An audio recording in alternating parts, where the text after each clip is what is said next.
Dosm Rider Wiki. Hey YouTube, Dosm Rider here with my next top 5 video. It's been a minute since I've done one of these. I apologize. I intended on filming this and getting it up quite some time ago, but there was just kind of an onslaught of new merch from everywhere. But so this is my top 5 best Kamen Rider series. And again, I'm going to remind people at the top, I still probably will get a few comments, but this is my personal best list. This isn't the end-all be-all list. I didn't run a computer algorithm of the best Rider series. It's my personal best. Because there's even one on here that I would objectively not put on like a best list objective quality wise, but it's on my best. So even though I always get comments like, even though I say this is my list, why isn't my favorite on there? How could you put it on there? It's like, because it's my list. Kubite sake. But anyway, like, I just want to get that out of the way at the first so I can catch like the 50% of you that understand that.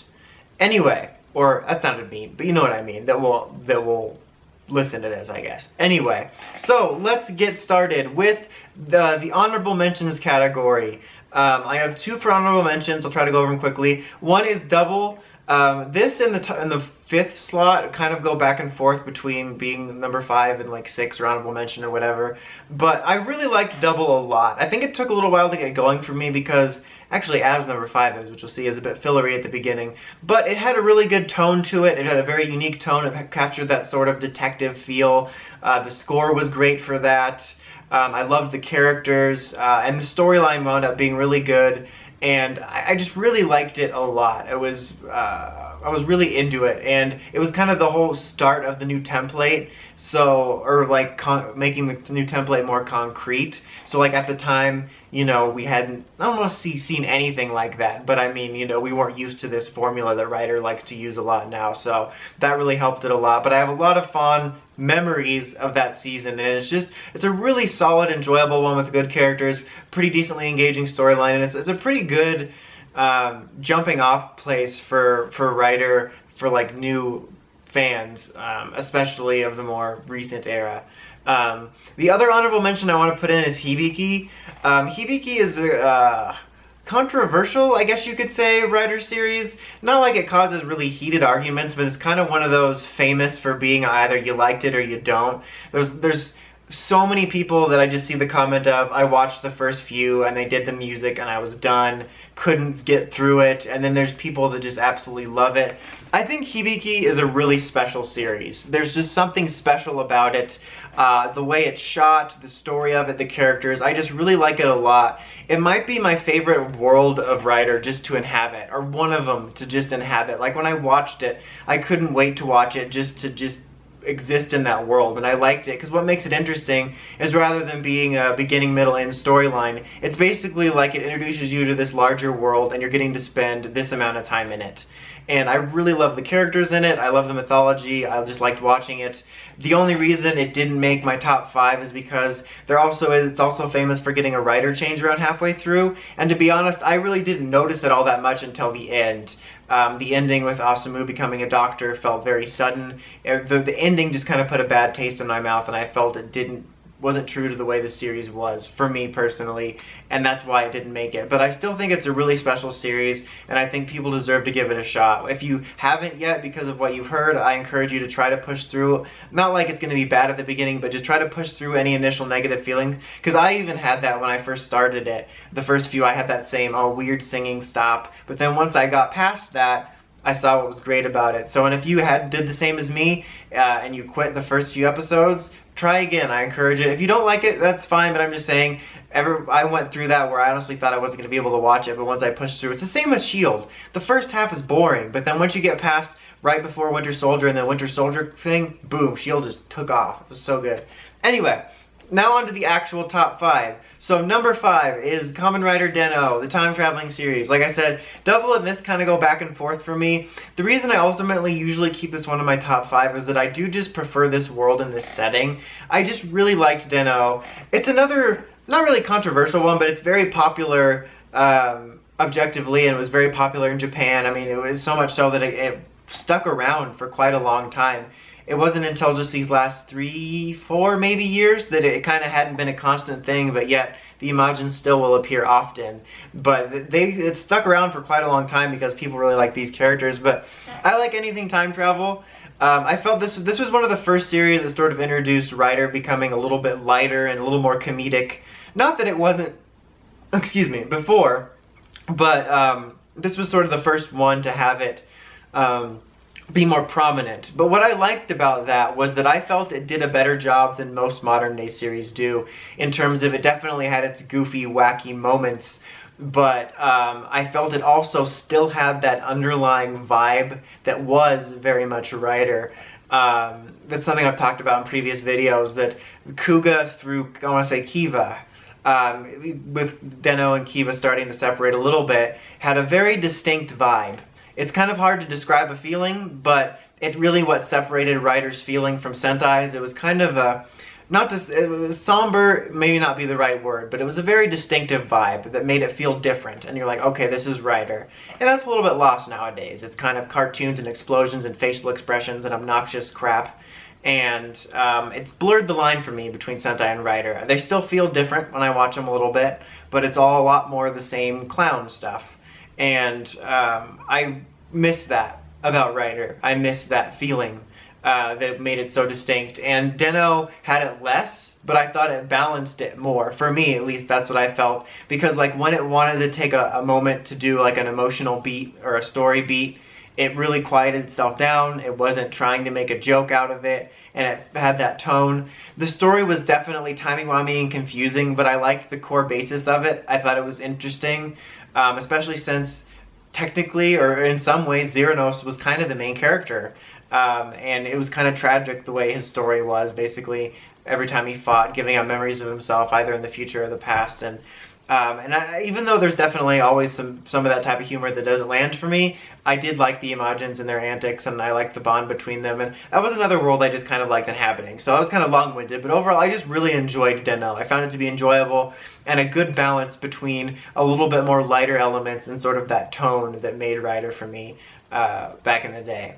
Okay, number 4 is Kamen Rider Blade. This was an interesting series for me because this one took a while to get into. I would say maybe 13, 16 range. I was having a hard time. Speaking of the way Rider used to be, back in the day, it used to take its time a lot more. You would get, most of the episodes in the early chunks would be like 20 out of the 23 minutes were not having anything to do with fighting or anything. It was a lot of talking, a lot of setup. It was very different, and that was especially the case in series like this. And you were often in the dark about a lot of things. You were often dropped in, and Blade was hard for me to get into. But once I got into it, I really liked it. I love Blade a lot. I think it has some really good character stories. Kenzaki's probably one of my favorite mains. I thought he made a really heroic sacrifice at the end. There was an interesting relationship between him and Chalice, and sort of their friendship, and then the moralities of wanting to help him versus humanity. And I thought there were just some really interesting relationship interplay there between the writers, which is probably why I liked it so much, with the concept of battle fight and all that. And there was some interesting stuff with Garen and Liangle as well. Garen was probably a little bit more on my least favorite side because he would often change sides seemingly random. But there was some just really interesting stuff, and once I got into it, I was like, I kept wanting to watch the next episode, and I just really loved it by the end. And I feel like it's one of those that, even though it took me a while to get into it first, when you go back and watch the first episode you had a hard time with now, you like them a lot better because you sort of understand the series. And I really like that show a lot. Okay, number 3. This is one that overall, based on quality, I might not put objectively on a top 5 best list that wasn't personal to me, but this is from my personal list, which is Kiva, which was my first Rider series, so it inherently holds a special place in my heart. But I really liked Kiva for a lot of reasons, and I think the only thing that holds it back for me in quality that I wouldn't put it on a potential objective top 5 list was the ending. I thought was a little bit messier. I think it felt like it was hastily rewritten or something. I think that there was some better things that could have been done with the ending, and the two of the characters meeting. I kind of wish that Wataru and his dad would have just met in the movie and then just maybe kept the timeline separate. But I liked Kiva for a lot of reasons. Speaking of tone, I love the vibe it had. It had that Rider vibe I liked from the earlier Heisei era, and it certainly had its goofy moments for sure, but that vibe really lent itself to that sort of horror movie feel. It wasn't overly scary, but just the vibe it cast from the way it was shot and the music was very much like kind of homage-y, I guess, to like horror movies and the vampires and the Frankensteins and the werewolves they were using. And I really just loved the tone of it. I thought it was really interesting that it did something that I don't think a Rider series has done before or since, in which it had two parallel stories running. We had Wataru and his dad being the mains. So we had 2008 and 1986. And Ochoya is personally one of my favorite characters. I thought his development was great throughout the series, from going from just a sort of playboy guy to a guy that was willing to sacrifice everything for people he loved and to help Yuri, and Wataru's development too, from being a shut-in to who he was. And there was a lot of relationship-y stuff, but I found it all to be really interesting. I thought there was some really great development, some good relationship interplay. I liked the base mythology of it. It was just, and I love the designs. I just love so much about Kiva. And I rewatched it, I think, 2 times, which is very rare for me for a toku, because once I'm done with the toku, I'm kind of done with it. I'm like, I don't need to ever see you again. And it held up for me. Like, the second half, I'm like, yeah, there's problems here. It got kind of messy, but the ride overall is still great for me. I love the music, the setting, the characters, the interplay. I really liked it a lot, and it just kind of holds a special place for me. And I just think it did some interesting things. But seriously, who was Megumi's dad? Who? We'll never know, seriously. It'll be like the last thing I say when I die, like, who is their dad? Beep! Okay, number 2, Kamen Rider Agito. I liked Agito a lot. It was number 1 until the number 1 came along, which I didn't think would happen in this current day and age. You probably know what it is if you follow my stuff. But I liked Agito a lot.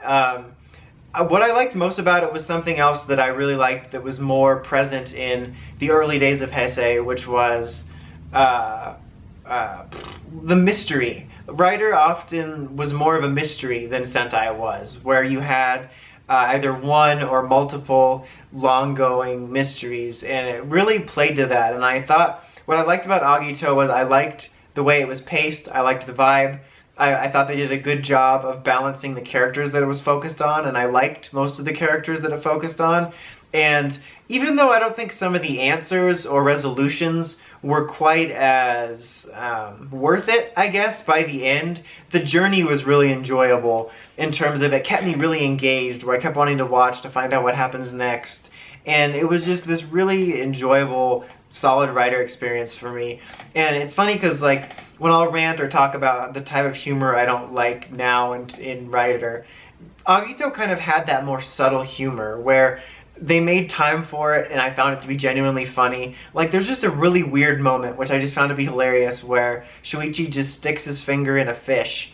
I think it was Shuichi. It might have been G3. I think it was Shuichi. And it's like little funny out of context, it sounds really stupid. But like, it's just like a really funny little moment. And now it's like, laugh, laugh. I'm Neo Dan Kurito. Facial expression, laugh. This is funny. It's a papu poo poo face panic. And I miss that subtlety. And when they knew how to make a time and a place for different tones instead of having them all overlapping to the point where I'm not sure how I'm supposed to feel during a storyline. And I just really liked Agito for that. Yeah, I think that's about it for that. Okay, my number 1, you probably guessed it if you follow me in any shape or form, which is Gaim. Which, honestly, back before Gaim, I didn't expect a Rider series in the modern day to take the top place in my top 5, possibly make it into the top 5, because I'm making it sound like it's all been god-awful, and it hasn't all been god-awful, just a little stale, because they've kind of found a formula and they like to stick to it. Gaim was like this random oasis, because after Double, it's like they found this formula they liked making it more light. We had, okay, we got main power up, and then you got your final, and then you have mid-season, and then mid-season 2, and you have this gimmick released 5 times over the year, and then we only have 1 secondary rider, and then he gets a power up form, and it was like this exact mold, and the buddy roids or whatever, and it was exact cutout that you had. And sometimes they rearrange the pieces a little bit, but it was very predictable, very samey. Like I said, it lost that tone I liked, and so I thought, okay, well, that day's gone by, you know, it's no more. But Gaim brought that back, which really surprised me, because when you first saw it, you're like, okay, Fruit Warriors, classic Toku. And it also, again, had its goofy moments. It's above goofy moments that were less subtle than Agito, but it also made a time and a place for them. But it had that tone that I loved from the earlier days that made Rider so distinct, and I was so surprised to see that back nowadays. Even more so now that we basically reverted after that to the status quo. It was like this weird oasis where we all of a sudden went in the Wayback Machine and went for that tone again. It's just the way it was shot, the sort of darker camera look, the vibe, the storytelling being less two-part, let's save this rando, into serialized episode to episode. And honestly, all that was great that came back, but what made Gaim so great for me and why it's my number one is two things. Number one is the characters, and I loved so many of the characters, and what made it so interesting is even though you had the threat of Helheim and like the overlords and various enemies, a lot of it was just about people making decisions. You had some that were more clear-cut, like Sid, who was very out for himself and stuff, but then you had stuff like Ryugen, which was a huge surprise, because the early catalogs, like descriptions, made him seem like he was just going to be kind of a sidekicky character to Gaim, and you could kind of tell, oh, his main conflict's going to be his loyalty to his best friend or his brother. And then in the series, he tried and sort of succeeded in killing them both. And I never would have expected who I thought was going to be a side character for Gaim to be one of the best Rider villains. And what I found so amazing about Gaim was the development over time of everyone and how they all changed, and just the fact that the majority of the conflict right down to the end was just about people making these decisions in this impossible situation. It was about how they all reacted to it. I found that fascinating. I love Kota as a main because compared to lately when we have like Ghost and Emu, who are just so goody-goody where it feels like they're reading off of a Hallmark card and it's not genuine.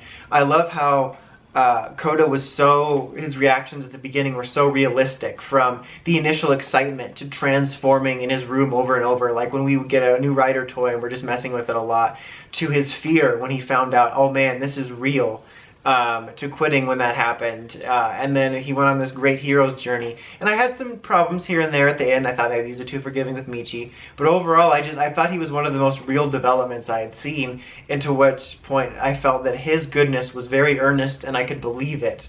And I know there's some people that don't like him, but I mean, I feel like comparing that to Emu, who just feels like he's saying that because that's the script, I felt like Kota felt more earned. But so characters was number one. Number two, I couldn't remember the last time, possibly ever, that I this actively thought about a Rider series in terms of theories. Especially in recent years, I very much so just, watch the episode, I'll review it, and then I'll put it away. I won't even think about the Toku until the next time to watch. It won't even cross my mind. I don't care, especially in recent years. But there was times in other older series when I would think about it and theorize. But Gaim was the first time in years that I would just sit there on my own time, not doing a podcast, not doing a review, not talking about it on Twitter, just thinking about like what's going on, about the mysteries of Helheim, because it was all very mysterious and unfolded. And I would actively think about it for long periods of time, and I would have really engrossing discussions with people. Like I said, not only had I not had that for a long time, but I don't think I ever had it quite on that level. And I really loved Gaim for that. That's why it's my favorite. It was this great oasis that reminded me of why I could like things in this genre, which is very hard for me more recently to remind myself there's a reason why I liked things in this genre. So I'm really thankful for that. I'm hoping someday in the future, not necessarily trying to get something that's trying to copy Gaim, but that we get something that can remind me that this genre can be more than what it is now. But anyway, yeah, that's about it. I hope I didn't make this too long. The next top 5 will be my top 5 worst Rider, I think. And then I'm not sure what after that. Probably something Power Rangers related. I'll probably jump around and do like a Power Rangers related, Sentai related, Kamen Rider related in any order. Maybe something else not related to those. I might put up a poll on Twitter or something, but that'll be a while from now. But regardless, thanks for watching. Again, these are my opinions. These aren't a definitive list. Feel free to tell me what your tops are and all the discussions on the bottom. Until next time, don't forget to like, comment, subscribe. Till next time, Dosm Rider, signing out.